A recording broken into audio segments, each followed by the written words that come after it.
Hello, good morning, welcome back to our YouTube channel. ಇವಾಗ time ಬಂದು 9:30 ಆಗಿತ್ತು. So ಬೆಳಗಿನ ಕೆಲಸ ಎಲ್ಲ ಆಲ್ಮೋಸ್ಟ್ ಮುಗಿದಿತ್ತು. ಆಚೆ ರೊಟ್ಟಿ ಎಲ್ಲ ಮಾಡ್ತಾಯಿದ್ರು ನಮ್ಮ ಅತ್ತೆಯವರು. ನಾವು ಈ ಕಡೆ ತಿಂಡಿಗೆ ಅಂತ ದೋಸೆನ ಮಾಡ್ತಾಯಿದ್ದೀವಿ. ಇವತ್ತು ರಿಷಿ ಕೂಡ ಊರಿಗೆ ಹೋಗ್ತಾನೆ. ಅವನು ಬೇಗ ಬೇಗ ರೆಡಿ ಆಗಿದ್ದಾರೆ ಅವರು ಕೂಡ, ಯಾಕಂದರೆ ಮಳೆ ಬರ್ತಾ ಇದೆಯಲ್ಲ ಈಗ. ಸೊ ನಿನ್ನೆ ಅವರು ರೆಡಿ ಆಗಿಬಿಟ್ಟು ಆಫೀಸ್ ಬಂದರು ಮಳೆ ಇರೋದ್ರಿಂದ. ಹಾಗಾಗಿ ಇವತ್ತು ಸ್ವಲ್ಪ ಬೇಗ ಹೋದರೆ ಗುಲ್ಬರ್ಗಾಕ್ಕೆ ಬೇಗ ಹೋಗಿ ರೀಚ್ ಆಗ್ಬೋದು. ಸೊ ಇನ್ನು ಲೇಟಾಗಿ ಹೋಗೋದ್ರಿಂದ ಮಳೆಗಾಲ ಅಲ್ವಾ, ಯಾವಾಗ ಮಳೆ ಬರುತ್ತೆ ಅಂತ ಹೇಳೋಕ್ಕಾಗಲ್ಲ. ಹಾಗಾಗಿ ಈ ಕಡೆ ತಿಂಡಿಗೆ ದೋಸೆನ ಮಾಡ್ತಾ ಇದ್ದೀನಿ. ಸೊ ಇವತ್ತು ನಿನ್ನೆ ಸೃಷ್ಟಿ ಬಂದಿದ್ಲಲ್ವ ವರಮಹಾಲಕ್ಷ್ಮಿಗೆ ಅಂತ, ಸೊ ಅವಳು ಕೂಡ ಇವತ್ತು ಹೋಗ್ತಾಳೆ. ಹಾಗಾಗಿ ಅವಳಿಗೆ ಕೂಡ ಬೇಗ ಬೇಗ ರೆಡಿ ಮಾಡಿ ಕಳಿಸ್ಬೇಕು. ಅವಳಿಗೂ ಕೂಡ ಒಂದು 8:30 9 ಗಂಟೆ ಒಳಗೆ ಕಾಲೇಜು ಇದೆಯಂತೆ. ಸೊ ಹಾಗಾಗಿ ಅವಳಿಗೂ ಬೇಗ ತಿಂಡಿ ಎಲ್ಲ ಮುಗಿಸಿ ರೆಡಿ ಮಾಡಿಸಿ ಕಳಿಸ್ಬೇಕು. ನಮ್ಮ ಊರಿಗೆ 8:30ಗೆ ಒಂದು ಬಸ್ ಇದೆ. ಹಾಗಾಗಿ ಆ ಬಸ್ಸಿಗೆ ಕಳಿಸ್ಲೆ ಅವರು ಕರೆಕ್ಟಾಗಿ ರೀಚ್ ಆಗ್ತಾಳೆ. ಈ ಕಡೆ ದೋಸೆ ಕೂಡ ತುಂಬ ಕ್ರಿಸ್ಪಿಯಾಗಿ ಚೆನ್ನಾಗಿ ಬರ್ತಿತ್ತು. ಏನಂದರೆ ದೋಸೆ ತವಾ ಸ್ವಲ್ಪ ಚೆನ್ನಾಗಿರಲಿಲ್ಲ. ಹಾಗಾಗಿ ದೋಸೆ ಸ್ವಲ್ಪ ಹೇಳೋದಕ್ಕೆ ಲೇಟ್ ಮಾಡ್ತಾಯಿತ್ತು. ಏನಕ್ಕೆ ಅಂದರೆ ಈ ಥರ ಕಡ್ಚಿಗೆಲ್ಲ ಯೂಸ್ ಮಾಡೋದ್ರಿಂದ ದೋಸೆ ತವಾ ಬೇಗನೆ ಹಾಳಾಗುತ್ತೆ. ಸೊ ನಮ್ಮ ಮನೆಯಲ್ಲಿ ದೋಸೆ ಎಬ್ಸುವಂಥ ಅದು ಉಡಂದೇನಿರುತ್ತಲ್ಲ ಅದು ಎಲ್ಲಿ ಕಳೆದ್ಬಿಟ್ಟಿದ್ರು ಗೊತ್ತಿಲ್ಲ. ಸೊ ಕೆಲವೊಂದು ಸಾರಿ ನಮ್ಮ ಅತ್ತೆ ಮಾಡ್ತಾರಲ್ಲ ಅವರು ಇದರಿಂದನೇ ಅವರು ಜಾಸ್ತಿ ಕೆತ್ತಿ ಎತ್ತೋದು. ಹಾಗಾಗಿ ಹಾಳಾಗಿರ್ಬೋದೇನೋ ಅಂತ ಅಂದ್ಕೊಂಡಿದ್ದೀವಿ. ಸೊ ಎಷ್ಟು ದಿನ ಬರುತ್ತೆ ಬರಲಿ, ನೆಕ್ಸ್ಟ್ ಮತ್ತೆ ನೋಡಿದ್ರೆ ಆಯಿತು, ತೊಗೊಂಡ್ರಾಯ್ತು ಅಂತ. ಸೊ ಅದ್ರ ಮೇಲೇ ಹಂಗೂ ಮ್ಯಾನೇಜ್ ಮಾಡಿ ಎಬ್ಸ್ತಾ ಇದ್ದೀನಿ. ಪರವಾಗಿಲ್ಲ, ಮಧ್ಯಕ್ಕೆಲ್ಲ ಚೆನ್ನಾಗಿ ಬರ್ತಿತ್ತು. ಸೊ ಸುತ್ತ ರೌಂಡ್ ಏನಿದೆಯಲ್ಲ ಅದೇ ಸ್ವಲ್ಪ ಕಷ್ಟ ಆಗ್ತಿತ್ತು ಹೇಳೋದಕ್ಕೆ. ಸೊ ಪರವಾಗಿಲ್ಲ, ಆದ್ರೂ ಮಾಡ್ಬೋದು. ಹಾಗಾಗಿ ಈ ಕಡೆ ಊರಿಗೆಲ್ಲ ಹೋಗೋರಿದ್ರು. ಸೊ ನಮ್ಮ ಅತ್ತೆ ಎಲ್ಲ ಹೊಲಕ್ಕೆ ಹೋಗ್ತಿದ್ರು ಈಗ. ಹಾಗಂತ ಎಲ್ಲ ಕೆಲಸನೂ ಬೇಗ ಬೇಗ ಮುಗಿಸ್ಬೇಕಾಗಿತ್ತು. ಇನ್ನೇನೆಲ್ಲ. ಸೊ ರಿಷಿ ಹೋಗ್ತಾನೆ, ಮನೆಯೆಲ್ಲ ಖಾಲಿ ಹೊಡೆಯುತ್ತೆ. ಇವತ್ತು ರಿಷಿ ಹೋದರೆ ನಾಳೆ ಅವ್ರ ದೊಡ್ಡಪ್ಪ ಮತ್ತು ಅವರಪ್ಪ ಕೂಡ ಬರ್ತಾರೆ ಊರಿಂದ.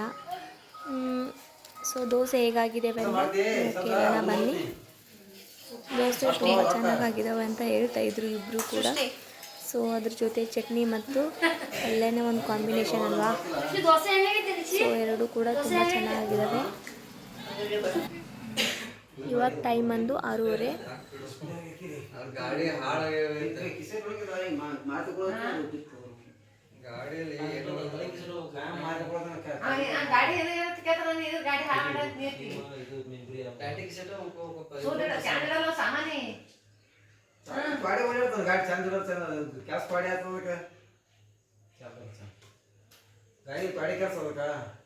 ಈಗ ಮೋಟ್ರ್ ಎಷ್ಟು ತಿರುಗಾಡ್ತು.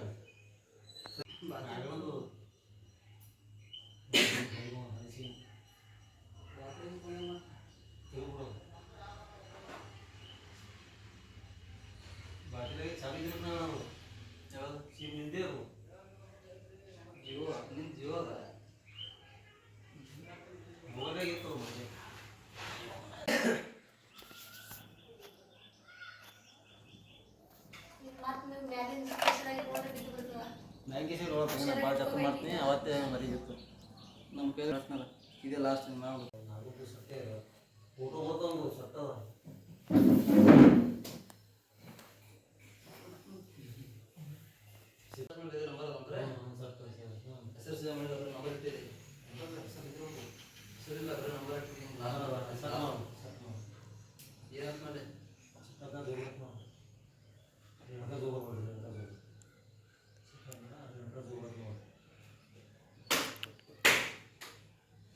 ನಿಮ್ಗೆ ಗೊತ್ತಾತವ್ರಿ ನಂಬರ ಹೆಸರು ಗೊತ್ತ.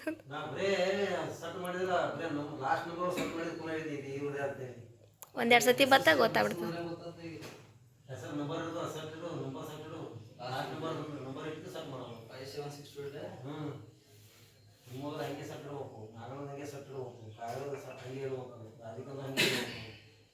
ಅತ್ತಿಯರ್ದು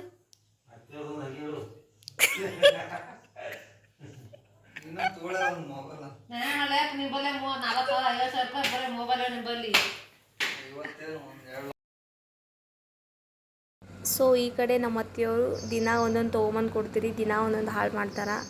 ಸೊ ಹಿಂಗೆ ಮಾಡಿದ್ರೆ ಹೆಂಗೆ ಮಾಡೋದು, ದಿನ ಒಂದೊಂದು ಹಾಳು ಮಾಡ್ಕೊತ ಕೂತ್ರೆ ಸೊ ಅದು ಅಂತೂ 10-15 ಸಾವಿರ ಇಲ್ಲದೆ ಫೋನ್ ಬರಲ್ಲ. ಸೊ ಇದಕ್ಕೆ ಜೀವನ ಆದರೆ ಹೆಂಗೆ ಮಾಡೋದು, ದುಡ್ಡನ್ನ ಕಾಯ್ಕೋಬೇಕು. ದುಡ್ಡನ್ನ ಕಾಯ್ಕೊಂಡಿಟ್ಕೊಂಡ್ರೆ ಲಕ್ಷ್ಮಿ ನಮ್ಮ ಹತ್ರ ಇರ್ತಾಳೆ.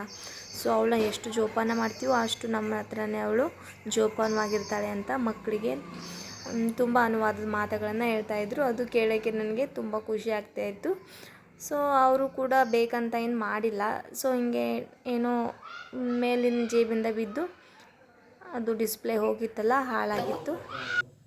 ಗೊತ್ತಾ ನೀ ಹೆಸರು ಸೇವ್ ಮಾಡಿಲ್ಲ ನಂಬರ್ ಲಾಸ್ಟ್ ನಂಬರ್ ಡೇಟ್ ಮಾನ್ಯ ಆಕಿಗೆ 15 30,000 ರೂಪಾಯಿ ಇಲ್ಲೇ ಹೋಯ್ತಿಲ್ ತಂಗಿ ಎದಕ್ಕೆ ಬತ್ತು ಉಣ್ಸ್ಕಲ್ಲ ಮಾಡಿ ಹ್ಯಾಂಗೆ ಇವ್ರವ್ರದ್ದು ನಿಮ್ಮದು ಹೆಸರು ಇಟ್ಟಿಗೆ ಲಾಸ್ಟ್ ನಂಬರ್ ಸೆಟ್ ಮಾಡಿಟ್ಟು ಗೊತ್ತಾಗ್ತದೆ 02 ರಾಗಿದ 02 ಲಾಸ್ಟ್ ನಂಬರ್. ಮತ್ತು ಫೋನ್ ಬೇಕಲ್ರಿ ದೂರ ಇದ್ದಾಗ, ಮತ್ತು ವಿಡಿಯೋ ಕಾಲ್ ಮಾಡ್ಲಕ್ಕ ಮಾತಾಡ್ಲಕ್ಕ. ಬಿಟ್ಕೋಬೇಕು ಅವತ್ತೇ ಏನೋ ಕೈಲಿದೆ ಈಗ ಹೊಸ ಮಾರ್ಕೋಗ ಕಿಸಿ ಮಾರ್ಕೋತೀನಿ ನೀರು ಉಣಿಸ್ಬೇಕಾರ ಪ್ಯಾಂಟ್ನಾಗ ಕಳೆದಿಟ್ಟಿಗೆ ನೀರು ಉಣಿಸ್ತಾನೆ. ನೀ ಸಣ್ಣ ಮೊಬೈಲ್ ತಗೋ, ಸ್ವಲ್ಪ ದುಡ್ಡಕ್ಕೆ ಸ್ವಲ್ಪ ಕೊಟ್ಟಿಗೆ ಸಣ್ಣ ಮೊಬೈಲ್ ತಗೋ. ಅದು ಅತ್ತೇರಿಗೆ ಕೊಡ್ರಿ. ಅದು ಯಾವ್ದು ಬರ ಬರೇ ಬರೇ ಬರೇ ಎಲ್ಲಿದೆ ಹಾಂ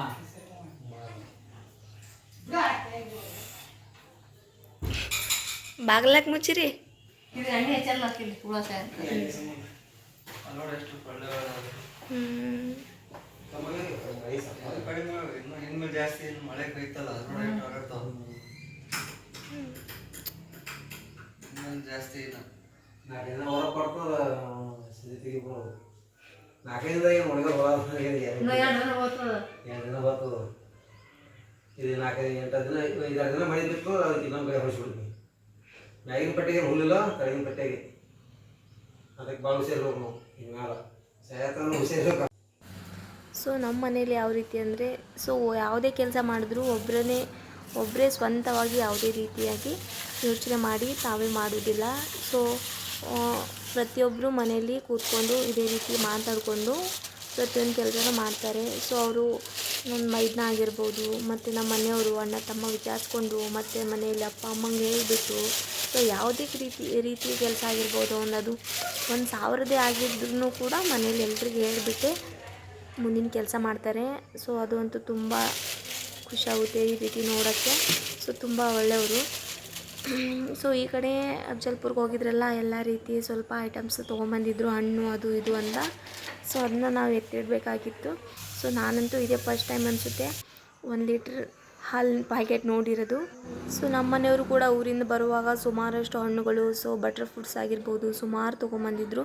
ಸೊ ಇದನ್ನೆಲ್ಲ ಹೀಗೆ ನೋಡಿಬಿಟ್ಟು ಶೋಗಿಡಬೇಡಿ, ಅದನ್ನೆಲ್ಲ ಖಾಲಿ ಮಾಡಿ ಅಂತ ಬೈತಾಯಿದ್ರು. ಸೊ ಇನ್ನೇನು ಅವರು ಬಂದು 2 ದಿನ ಆಗಿತ್ತು, ಆದರೂ ಕೂಡ ಅದಿನ್ನೂ ಹಣ್ಣು ಆಗಿರಲಿಲ್ಲ. ಇನ್ನೇನು ನಾಳೆ ಅವರು ಊರಿಗೆ ಹೋಗ್ತಾರೆ ಅನ್ನೋಷ್ಟರಲ್ಲಿ ನಮ್ಮ ಅತ್ತೆ 2 ದಿನದಲ್ಲಿ ಸೊ ಸುಮಾರು ಒಂದು 100 ಆಗೋಷ್ಟು ರೊಟ್ಟಿನ ಮಾಡಿಟ್ಟಿದ್ದು. ಸೊ ಅವ್ರು ಬಂದು 4 ದಿನ ಹೆಂಗೆ ಕಳೀತು ಗೊತ್ತೇ ಆಗಲಿಲ್ಲ. ಆಲ್ರೆಡಿ ರಜೆ ಎಲ್ಲ ಮುಗೀತು. ಸೊ ಇನ್ನೇನು ಟ್ರೈನ್ ಕೂಡ ಬುಕ್ ಮಾಡಿದ್ರು. ಸೊ ಇನ್ನೇನು ನಾಳೆ ಕೂತ್ಕೊಂಡ್ರೆ ನಾಡಿದ್ದು ಹೋಗಿ ರೀಚ್ ಆಗ್ತಾರೆ. ಸೊ ಇದಾಗಿತ್ತು ಇವತ್ತಿನ ಬ್ಲಾಗ್. ಯಾರಿಗೆಲ್ಲ ಇಷ್ಟ ಆಯಿತು ಲೈಕ್ ಶೇರ್ ಕಮೆಂಟ್ ಮಾಡಿ.